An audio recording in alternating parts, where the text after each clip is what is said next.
Hello everyone, आप सभी का हमारे इस डिजिटल प्लेटफॉर्म पे स्वागत है।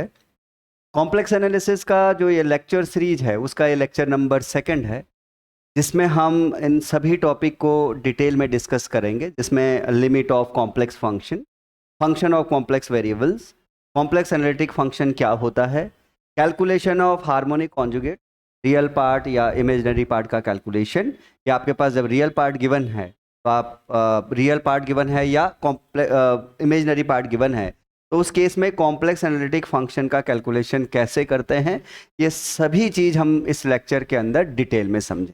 ठीक है, तो चलो शुरू करते हैं। Limit of a complex function. ठीक है, तो limit of a complex function, देखिए जैसे जो रियल फंक्शन का जब हम लोग लिमिट कैलकुलेट करते हैं तो वहाँ पर हम लोग बोलते हैं कि जो लिमिट है वो एग्जिस्ट करेगी अगर हम रियल फंक्शन के लिए कैलकुलेट कर रहे हैं, जब आपके पास जो लेफ्ट हैंड लिमिट है वो राइट हैंड लिमिट के इक्वल है, क्योंकि वहाँ पर 2 पॉसिबल वेज हैं उस पॉइंट को अप्रोच करने के। थोड़ा सा डिफरेंस को समझ लेते हैं। पहले आप यहाँ पर देखिए, जैसे लेट्स सपोज ये है आपके पास कोई एक रियल लाइन। ओके, ये कोई एक रियल लाइन है और उस पर मैं मान लेता हूं कि कोई पॉइंट है, let's suppose x is equal to x naught. तो इस पॉइंट को अप्रोच करने के हमारे पास 2 ही पॉसिबल वे हैं। वो कौन कौन से हैं? या तो आप यहां से अप्रोच करोगे फ्रॉम लेफ्ट हैंड साइड, या आप कहां से कर सकते हो, या आप कर सकते हो from the right hand side. There are only 2 possible ways. Okay, तो यहां पर इसीलिए हम लोग कहते हैं कि लेट्स सपोज अगर हमारे पास यहां पर limit x is tending to x naught और f ऑफ x, जहां f(x) कोई रियल फंक्शन है, तो हम लोग क्या कहते हैं कि ये लिमिट एग्जिस्ट करेगी अगर आपके पास left hand limit is equal to right hand limit है, क्योंकि 2 ही पॉसिबल वेज हैं। तो ये थोड़ा सा जो डिफरेंस है वो भी आपको पहले पता होना चाहिए। अब बात करते हैं किसी कॉम्प्लेक्स फंक्शन में limit, right, limit of a complex function. जैसे कि लेक्चर नंबर 1 में हमने ये पढ़ा। मैं आप सभी को पहले एक छोटा सा एडवाइस दे दूं यहाँ पर, जिसने भी लेक्चर नंबर 1 नहीं पढ़ा देखा है पहले, वो पहले लेक्चर नंबर 1 को जरूर से देख ले, ताकि ये सब चीज़ें आपको और क्लियर हो सके, सभी कॉन्सेप्ट जो हम लोग लेक्चर नंबर 1 का रिलेट कर रहे हैं। अब जरा देखिए, जैसे हमने वहां पर देखा होगा कि जो हमारे पास कॉम्प्लेक्स प्लेन है ना, वो क्या होता है? 2 डायमेंशन प्लेन होगा। और 2 डायमेंशन प्लेन में मान लो कोई पॉइंट है z is equal to z naught. अब इसको कैसे अप्रोच कर सकते हैं? मान लो इस पॉइंट को अप्रोच करना चाहते हैं तो कितने पॉसिबल वेज हैं? यहां पर हमारे पास इनफाइनाइट पॉसिबल वेज हैं जिनसे हम लोग इस पॉइंट को अप्रोच कर सकते हैं, क्योंकि ये एक प्लेन है हमारे पास। तो यहां से आप चाहो तो यहां से इसको अप्रोच कर लें, यहां से अप्रोच कर सकते हैं। पाथ स्ट्रेट लाइन हो ये भी जरूरी नहीं है, हो सकता है कि वो ऐसे आपका अप्रोच कर रहा हो, वो इस पाथ से अप्रोच कर रहा हो। तो ऐसे हमारे पास कॉम्प्लेक्स प्लेन में अगर कोई पॉइंट है z is equal to z naught, तो वो अप्रोच करने के हमारे पास क्या हो सकते हैं? इनफाइनाइट पॉसिबल वेज हो सकते हैं। ठीक है,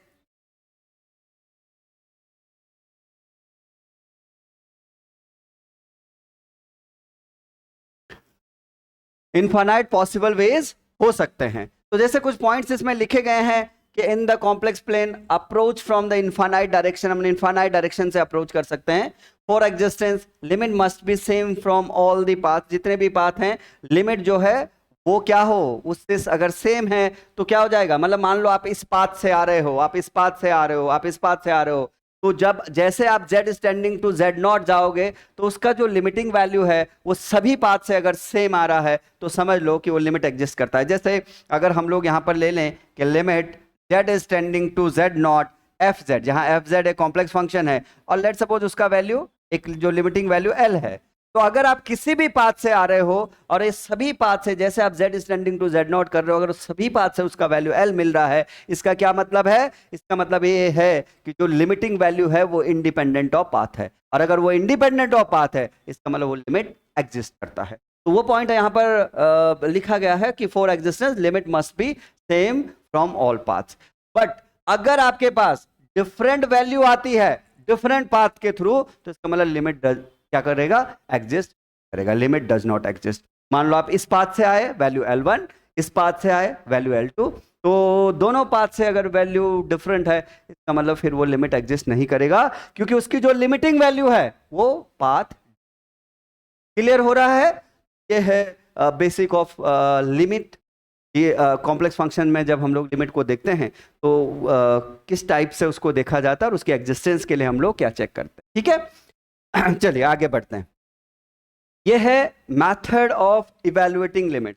मान लो कोई लिमिट गिवन है, हमको कैलकुलेट करना है, राइट? तो कैसे इवैल्यूएट करेंगे? तो उसमें सबसे पहले हम लोग क्या करते हैं, checking limit along the path.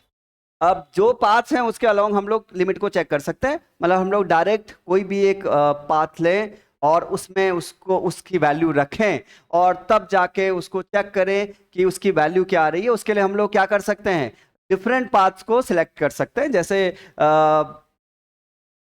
पहला अगर हम लोग मान लें पाथ फर्स्ट ले लें, जैसे हम लोग क्या ले सकते हैं, अलोंग एक्स एक्सेस। अगर एक्स एक्सेस के अलोंग ले रहे हैं तो दैट मीन्स वाई क्या ले लें, उसके लिए वाई इज इक्वल टू 0 होगा, राइट? क्योंकि हम लोग क्या ले रहे हैं, अलोंग एक्स एक्सेस ले रहे हैं, तो वाई क्या होगा, 0 होगा, राइट?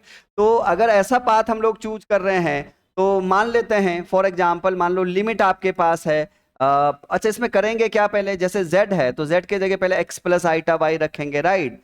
और वो वैल्यू रखने के बाद फिर y 0 रखेंगे। और क्योंकि लिमिटिंग वैल्यू मान लेते हैं कि लेट z अगर बाय द वे मान लो x इज टेंडिंग टू 0 है, इसका मतलब क्या हो, sorry z is tending to 0 है, इसका क्या मतलब होता है कि x is also tending to 0 and y is also tending to 0, right? अगर हमारे पास z इज टेंडिंग टू 0 है तो हम x is tending to 0 and y is tending to 0 ऐसा रख सकते हैं। तो y 0 रखेंगे।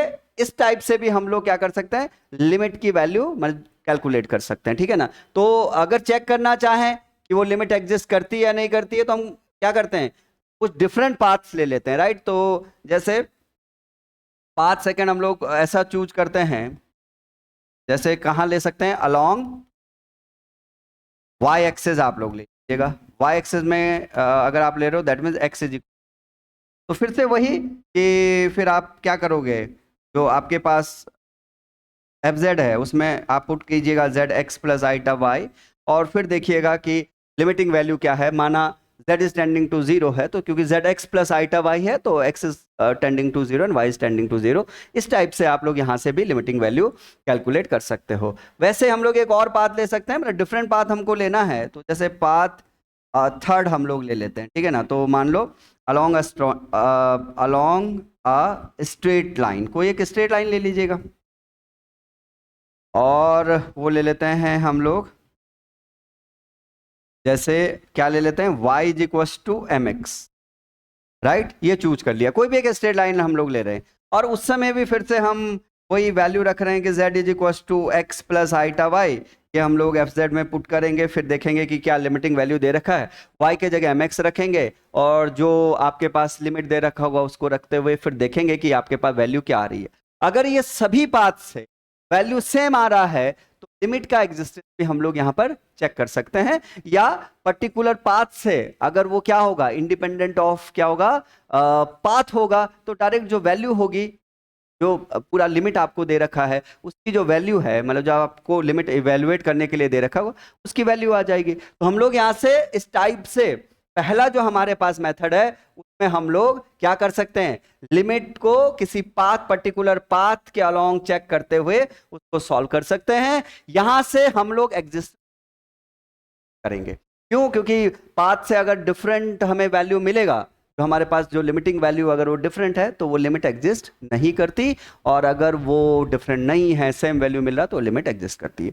एक चीज में और आप यहां पर नोट कीजिएगा कि अगर आप चाहो तो आप चाहो एक पर्टिकुलर पाथ चूज कर सकते हो और सिर्फ पर्टिकुलर पाथ से ही आप इस बात को कंफर्म कर सकते हो कि आपको जो गिवन लिमिट है जिसका वैल्यू आपको कैलकुलेट करना है वो एग्जिस्ट करती है या नहीं करती। मतलब एग्जिस्टेंस ऑफ लिमिट के लिए सिर्फ हम लोग एक ही पाथ को चूज करें, लेकिन उस पाथ को जब चूज करते हैं तो फिर कुछ बातें आपको ध्यान रखनी होती है, वो मैं आपको लिखवा दे रहा हूं, राइट? तो कुछ की पॉइंट आपको ध्यान रखने चाहिए ताकि हम लोग डायरेक्ट कोई एक पाथ ले लें और उसी से कंफर्म करें कि आपके पास जो गिवन लिमिट है वो एग्जिस्ट करती है या एग्जिस्ट नहीं करती। जैसे उसके लिए मान लो कि आपके पास एफ जेड जो है, उस एफ जेड का कोई फंक्शन, आप एफ जेड आपको कुछ भी दे रखा है, राइट। मतलब वो आपने वो कोई रेशनल फंक्शन है, मतलब उसमें डिनोमिनेटर और न्यूमरेटर आपके पास है, और आपने क्या किया इसमें, लेट सपोज आप पुट करोगे z इज इक्व टू, क्या रखोगे, z इज इक्व टू, आपने इस फंक्शन में z is equal to X plus iota Y put किया, राइट। और तब आपने देखा कि जो फंक्शन आपके पास बन रहा है वो मान लो ऊपर आपके पास एफ एक्स वाई, जो आपके पास न्यूमरेटर है वो एक्स और वाई का कोई फंक्शन है, और अपॉन में आपके पास एक्स प्लस वाई स्क्वायर, एक चांस है कुछ इस टाइप से बन रहा है। या अगर आप लोग थोड़ा सा एक दूसरा फॉर्म लिखें तो हो सकता है कि वो ऐसे बन रहा हो, X square plus Y square. और अगर हम एक और पॉसिबिलिटीज की बात करें तो एफ एक्स वाई, मान लो वो ऐसे बन रहा है कि x की पावर 4 प्लस वाई स्क्वायर। ये 3 पॉसिबिलिटीज मैंने यहां पर ली है कि ऐसे मान लो हमारे पास जो फंक्शन है। अब हम लोग कौन सा कर्व लें जिससे हम सिर्फ एक ही कर्व के अलोंग ये कंफर्म कर सकें कि लिमिट एग्जिस्ट करती है या नहीं, ठीक है ना। तो यहां पर आप लोग देखिए, आप लोग क्या कोशिश करोगे, जो भी आपका डिनोमिनेटर है, जो भी आपका डिनोमिनेटर है उसमें आप y को इस टाइप से क्वेश्चन लीजिए कि जो डिनोमिनेटर में x का पावर है वो सेम हो जाए।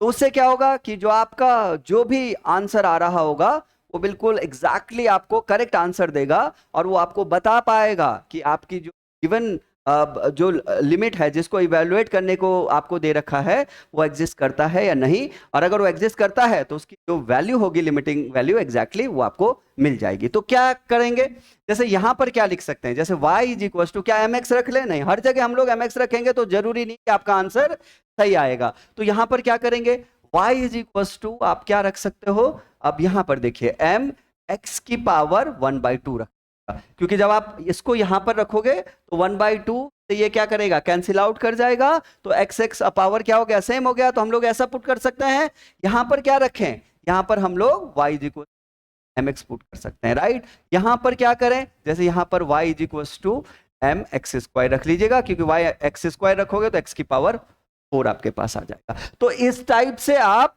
क्या कीजिएगा, एक जो पाथ है उसको चूज कीजिएगा, उसका इक्वेशन चूज कीजिएगा, तो आप क्या कीजिएगा, अपना जो एफ जेड है उसमें रखिए और उसको सिंप्लीफाई कीजिएगा। अब आपको क्या देखना है, इसमें जो y, जैसे मान लो अगर आपके पास आप स्ट्रेट लाइन रख रहे हो, या जो यहां पर m वैल्यू है वो क्या है, वो क्या दिखाता है, स्लोप दिखाता है ना, बोलो, जो भी होगा स्लोप ऑफ पाथ है। अब एक बात बताइए, मान लो आपने इसको सिंप्लीफाई किया और आपका फाइनल, जब आपने सिंप्लीफाई करके जो लिमिट की वैल्यू रखी और आपका जो फाइनल एक्सप्रेशन है वो इंडिपेंडेंट ऑफ क्या हो गया, दो ही चीजें हो सकती है ना, कि या तो आपका जो फाइनल एक्सप्रेशन है वो क्या हो जाए, m डिपेंडेंट हो जाए, कि उसमें आपका जो ये स्लोप है उसके डिपेंडेंट हो जाए, या हो सकता है वो जो आपने जो स्लोप लिया है m इंडिपेंडेंट हो जाए। दो ही चांसेस है ना, बोलो, कि आपने उसको सिंप्लीफाई किया और फाइनल जो सिंप्लीफाई होके आया उसमें आपका m बच रहा है या पूरा कैंसिल आउट कर जा रहा है। तो अगर कैंसिल आउट करेगा तो इंडिपेंडेंट, इसका मतलब लिमिट एग्जिस्ट करेगा, तो जो उसका लिमिटिंग वैल्यू होगा एग्जैक्टली वो आ जाएगा।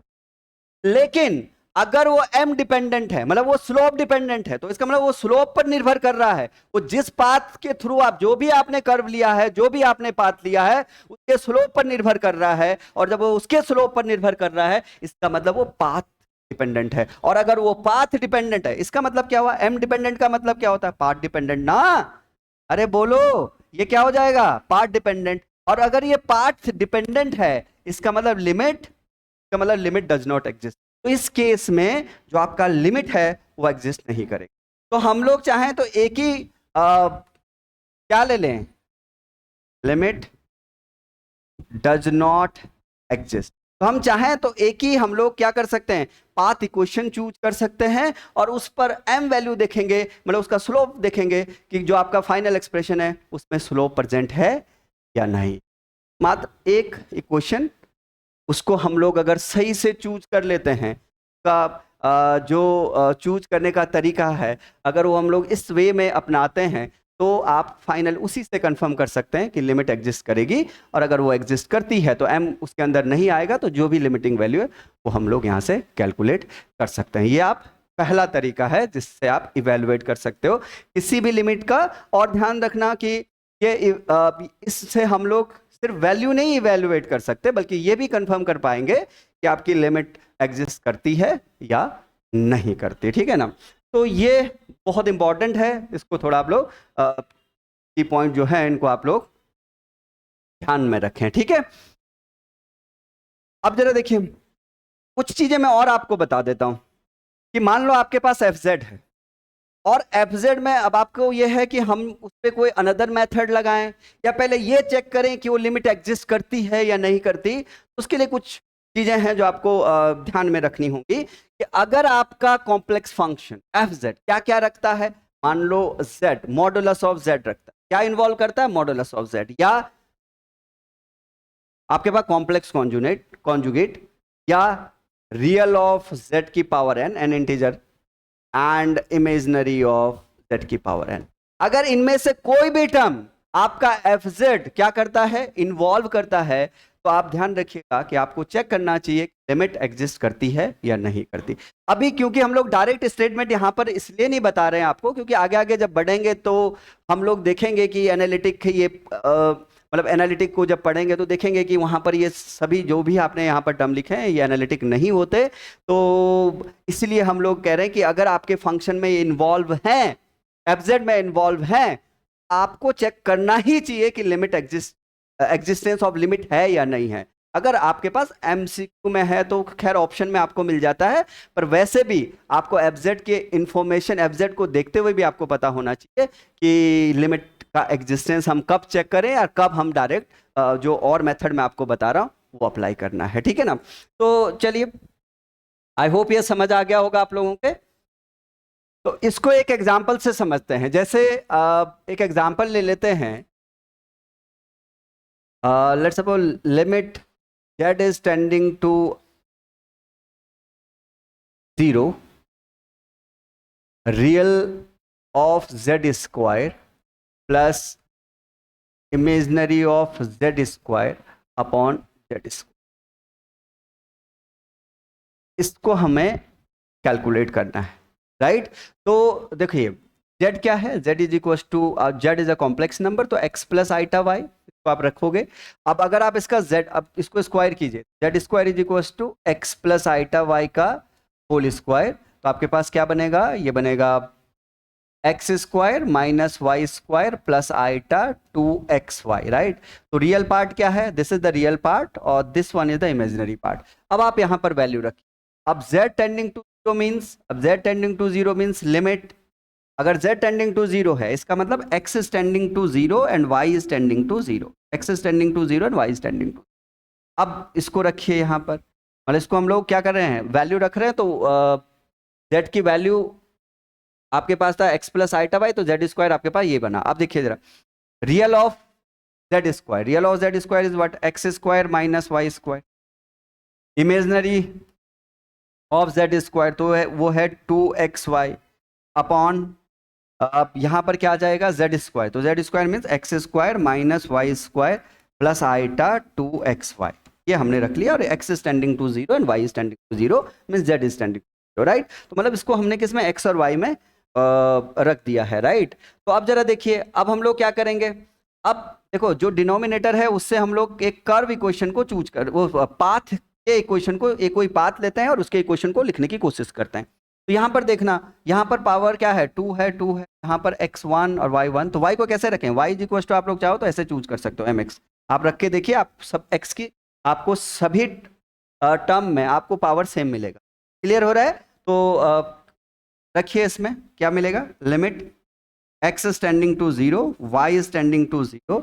अब यहाँ पर वैल्यू रखिए, तो बनेगा x square minus M square X square plus twice M X square, right? और यहाँ पर रखिए X square minus M square X square plus 2 iota 2, और y के जगह रखोगे तो एम एक्स स्क्वायर, ये हो जाएगा। ठीक है ना? अब इसको थोड़ा सा और सिंप्लीफाई कीजिए, तो आपके पास बनेगा limit x is tending to 0, y is tending to 0, तो आपके पास यहाँ पर देखिए एक्स स्क्वायर यहाँ कॉमन ले लीजिएगा, एक्स स्क्वायर आप यहाँ कॉमन ले लीजिएगा। जब आप एक्स स्क्वायर को कॉमन लोगे तो यहाँ बनेगा 1 minus M square plus twice of M, और ये बनेगा 1 minus M square plus twice iota M, right. तो अब आप देखिए इसमें आपके पास जो x है वो हमने जब क्या किया, उसको कॉमन लिया और कैंसिल आउट किया, तो आप देख रहे हो कि इस पर जो है ये अब जो m वैल्यू है, जो स्लोप है, वो आप इसको कैंसिल नहीं कर पाओगे, क्योंकि यहाँ पर ट्वाइस आइटा एम है और यहाँ पर ट्वाइस एम है।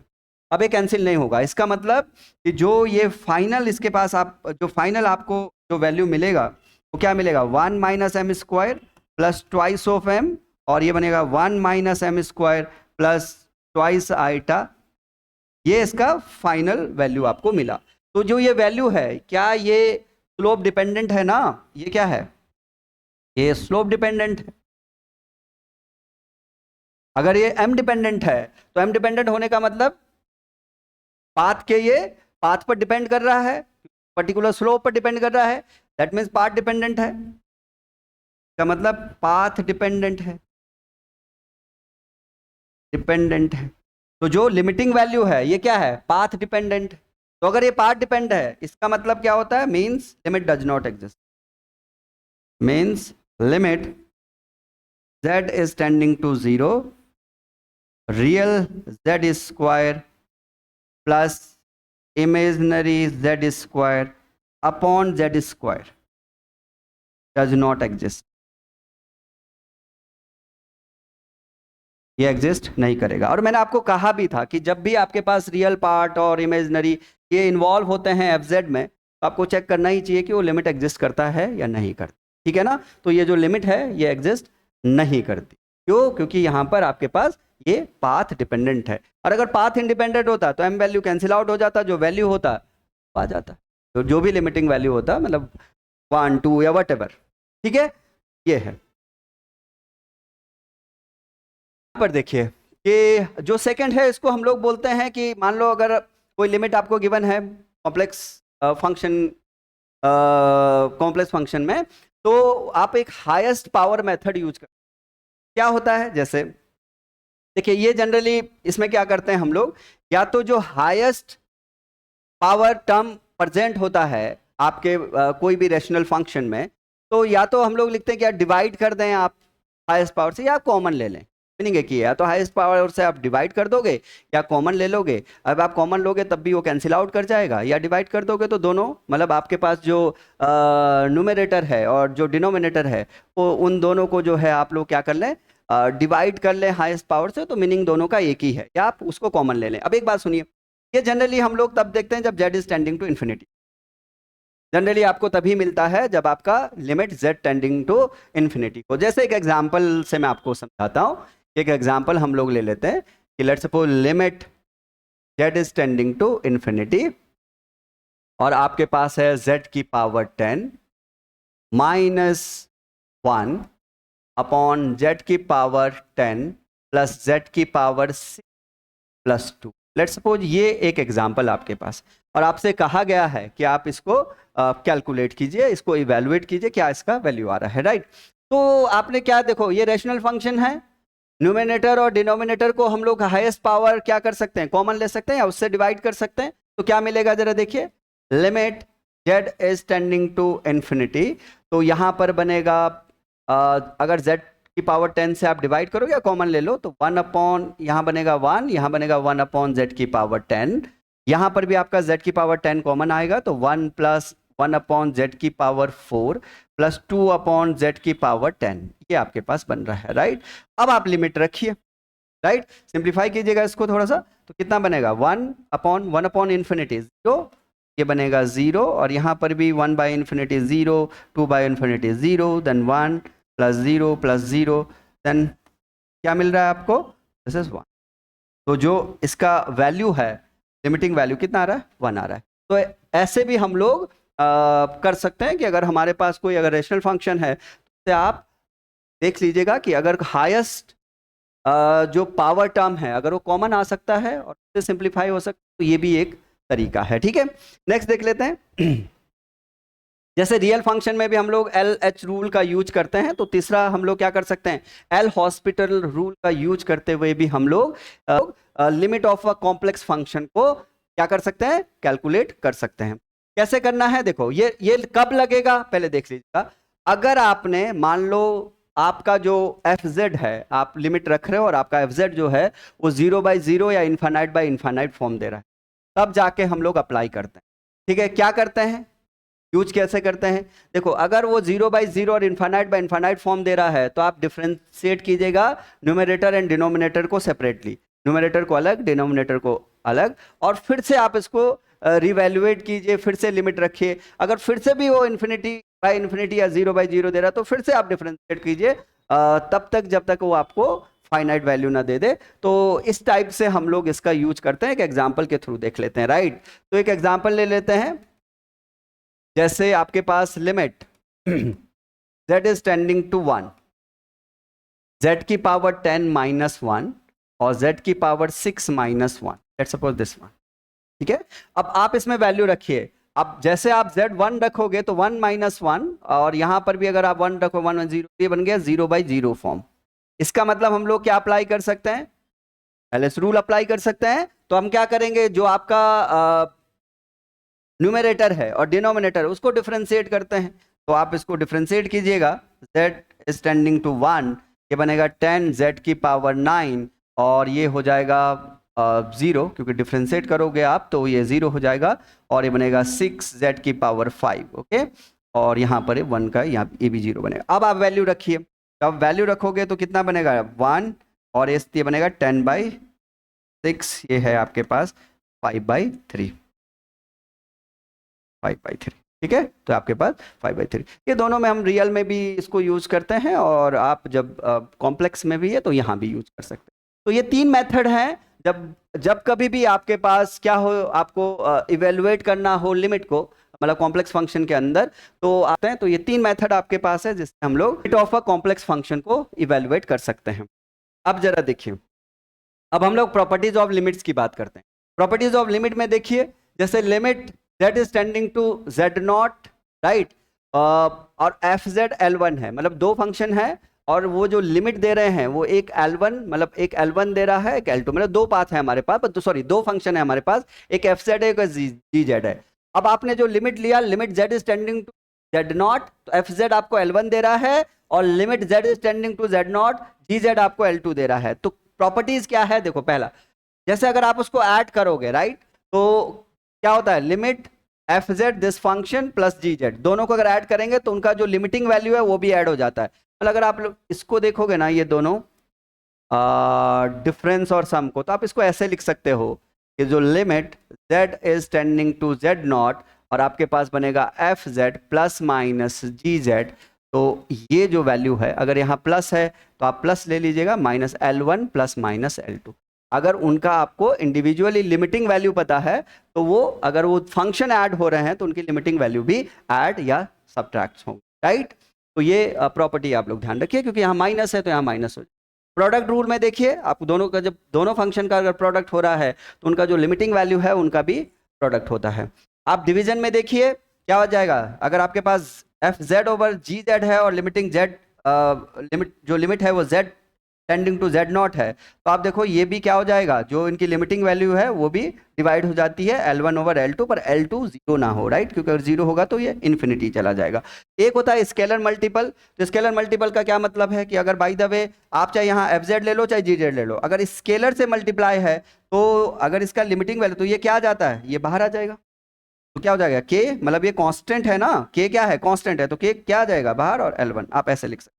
और अगर आपके पास लेट सपोज पावर में है, जैसे limit z is tending to z0 F Z की पावर n, चाहे जी जेड की पावर n, अगर जी जेड की पावर n होगा तो L2 की पावर n हो जाएगा। अरे क्लियर है। और अभी क्या है, अभी एफ जेड की पावर n है तो L1 की power n, four integer n क्या है, इंटीजर है। तो ये प्रॉपर्टीज हैं लिमिट की, limit of a complex function. Next है continuity of a complex function. अब हम लोग किसी कॉम्प्लेक्स फंक्शन की कंटिन्यूटी को चेक करते हैं। उसके लिए क्या करते हैं, देखिए किसी भी point z is equal to Z not पर एक फंक्शन, कॉम्प्लेक्स फंक्शन कंटिन्यूअस होगा अगर वो इन 3 कंडीशन को सेटिस्फाई करता है। कोई सिंगल कंडीशन सेटिस्फाई होने पर हमें कंटिन्यूटी का कंफर्मेशन नहीं होता। तीनों कंडीशन क्या होनी चाहिए, सेटिस्फाई होनी। जैसे पहला क्या होना चाहिए कि value of the function at z is equal to Z not should be defined. मतलब जो आपके पास मान लो फंक्शन एफ जेड है और वो किसी पॉइंट पर अगर कंटिन्यूअस है तो z is equal to Z not पर वो आपका डिफाइंड होना at z is equal. Limit must be exist at z is equal. का मतलब आप समझ आइए कि मतलब अगर हम लोग लिमिट निकाल रहे हैं ना यहां पर, इसका मतलब देखिए limit z is tending to z not F Z, तो ये क्या होना चाहिए, ये आपका at z is equal to Z not पर, क्योंकि आप z is tending to Z not, इसका जो वैल्यू है वो ये एग्जिस्ट करेगा। मतलब इसका जो लिमिटिंग वैल्यू है वो पाथ के इंडिपेंडेंट होना चाहिए। इसका मतलब यही तो हुआ। इसका मतलब ये है कि जो लिमिटिंग वैल्यू है, limiting value should be path independent. Path independent, जो लिमिटिंग वैल्यू है वो पाथ के इंडिपेंडेंट होना चाहिए। इसका मतलब तब वो लिमिट एग्जिस्ट करेगी, राइट। थर्ड है limit value and the function value must be equal. इन जो आप यहां पर जो आपके पास limit z is tending to z not F Z जो है वो एक्चुअली एक्चुअल फंक्शन की वैल्यू मतलब z is equal to Z not पर उसके इक्वल होना चाहिए। तो ये तीनों कंडीशन अगर सेटिस्फाई हो रहा है किसी पॉइंट पर तो हम बोलते हैं कि उस पॉइंट पर आपका जो कॉम्प्लेक्स फंक्शन है वो कंटिन्यू। क्लियर। अब देख लेते हैं differentiability of a complex function. A complex function fz is said to be differentiable at z is equals to z naught if the derivative means जो fz है f prime z क्या हो, limit del z is tending to 0। del z क्या है, एक small change है। मान लो z is equals to x plus iota y, तो कॉम्प्लेक्स वेरिएबल में एक स्मॉल चेंज है, स्मॉल इंक्रीमेंट है। So delta z is equal to del X plus iota del Y, right. ये तो del Z is tending to 0। अब del जब मान लो कहीं पर लिखा हुआ del Z is tending to 0, इसका क्या मतलब है, इसका मतलब del X is tending to 0 and del Y is tending to, right, and this. तो इसका मतलब del Z is tending to 0। Clear. तो आप अगर डिफरेंशियबिलिटी चेक कर रहे हो तो क्या होना चाहिए, F prime Z limit del Z is tending to 0। इसको थोड़ा करेक्ट कर लें, यहाँ जेड लिख लें, right, F Z plus del Z, यहां पर भी एफ जेड। तो जो पहले फंक्शन में आप क्या करोगे, जेड प्लस डेल जेड फिर माइनस एफ ऑफ जेड और अपॉन में डेल जेड। तो ये क्या होना चाहिए, देखो जो ये लिमिट है ये एग्जिस्ट करने के लिए फिर से वही कि आपके पास एग्जिस्ट कब करेगी ये लिमिट, जब इसका लिमिटिंग वैल्यू पाथ के इंडिपेंडेंट हो। पाथ के इंडिपेंडेंट होने का मतलब आप कॉम्प्लेक्स में पढ़ रहे हो तो डेल्टा जेड टेंडिंग टू 0 को अप्रोच करने के आपके पास कितने पाथ हो सकते हैं, इनफाइनाइट पॉसिबल पाथ हैं। आप किसी भी पाथ से आइए, जैसे आप डेल्टा जेड टेंडिंग टू 0 करोगे तो लिमिटिंग वैल्यू सभी पाथ से इक्वल होना चाहिए। अगर वो सभी पाथ से इक्वल है इसका मतलब पाथ इंडिपेंडेंट है, राइट। तो अगर ये इसका लिमिटिंग वैल्यू क्या है, पाथ इंडिपेंडेंट है, तभी एग्जिस्ट कर रहा होगा। तो अगर कहा गया है कि ये Z is equal to Z not पर क्या होगा, बोलो डिफरेंशियबल है अगर इसका जो लिमिटिंग वैल्यू है वो पाथ इंडिपेंडेंट मतलब एग्जिस्ट है और फाइनाइट है। मतलब जो वैल्यू आपके पास आएगी वो इनफाइनाइट नहीं होना चाहिए, उसकी वैल्यू जो भी आपके पास लिमिटिंग वैल्यू है वो फाइनाइट हो। तो ये कंडीशन अगर सेटिस्फाई हो रही है तो इसका मतलब उस पॉइंट पर, उस z is equal to Z not पर आपका गिवन फंक्शन एफ जेड जो है डिफरेंस, ठीक है। तो ऐसे हम लोग चेक कर सकते हैं। यहां पर कुछ पॉइंट मैंने नोट मेंशन भी किए हैं, जैसे limit must be exist and be the same along all the direction. किसी भी पाथ से आप आ जाइए, जो आपके पास लिमिट का जो वैल्यू है वो सेम आना चाहिए, का मतलब है कि पाथ इंडिपेंडेंट होगा, राइट। और एक चीज का ध्यान रखिएगा, डिफरेंशियबिलिटी का क्या मतलब है, डिफरेंशियबिलिटी का मतलब है कि फंक्शन इज अ कंटिन्यूअस। अगर कोई भी फंक्शन डिफरेंशियबल है at Z is equal to Z not, तो ये आप मान के चलिए कि वो फंक्शन आपका z is equal to Z not पर कंटिन्यूअस भी होगा। पर अगर but continuity alone does not guarantee the differentiability. पर हम ये नहीं कह सकते कि कोई function z is equal to Z not पर कंटिन्यूअस है तो वो function z is equal to Z not पर डिफरेंशिएबल भी होगा। ध्यान रखना, अलोन कंटिन्यूटी जो है वो डिफरेंशिएबिलिटी की गारंटी नहीं दे। क्लियर हो रहा है ना? तो ये है आपका differentiability of a complex function. इस पॉइंट को मैं थोड़ा सा डिटेल में आपको बताता हूं, आप उसको नोट कीजिएगा। यह है की पॉइंट्स। देखिए, अगर कोई फंक्शन, मान लो एफ जेड आपके पास कोई कॉम्प्लेक्स फंक्शन है और वो फंक्शन कंटिन्यूअस है एट जेड इज इक्वल, तो अगर वो कंटिन्यूअस है at Z is equal to Z not, तो देखिए वो मे और may not differentiable at Z is equal, क्योंकि कंटिन्यूटी अलोन इस बात की गारंटी नहीं कर सकता कि वो डिफरेंशिएबल उस पॉइंट पर है या नहीं है। राइट? तो ये आप लोग नोट कीजिए। यहां पर देखिए, अगर वो फंक्शन कंटिन्यूअस नहीं है, right, function is not continuous at Z is equal to Z not, इसका मतलब that function can not be differentiable. अगर वो कंटिन्यूअस ही नहीं है तो वो डिफरेंशिएबल भी नहीं हो सकता। ठीक है ना?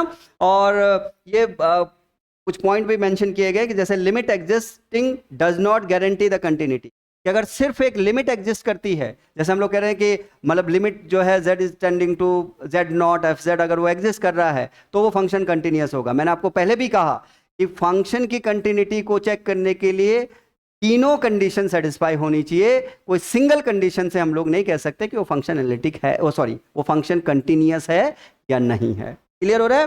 वैसे ही जो कंटिन्यूटी है वो क्या क्या करता है, देखो, continuity does not guarantee the difference. अगर कोई फंक्शन कंटिन्यूअस है at Z is equal to Z not पर, तो वो डिफरेंशिएबल होगा, इसकी कोई गारंटी नहीं। क्लियर हो रहा है?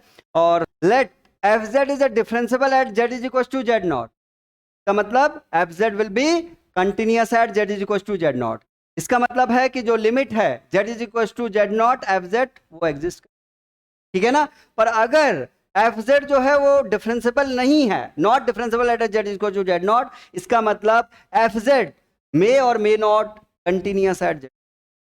और अगर वो कंटिन्यूअस में हम लोग कह रहे हैं कि वो मे और मे नॉट है, इसका मतलब कि जो लिमिट है Z is tending to Z not F z, that is may और मे नॉट एक्स।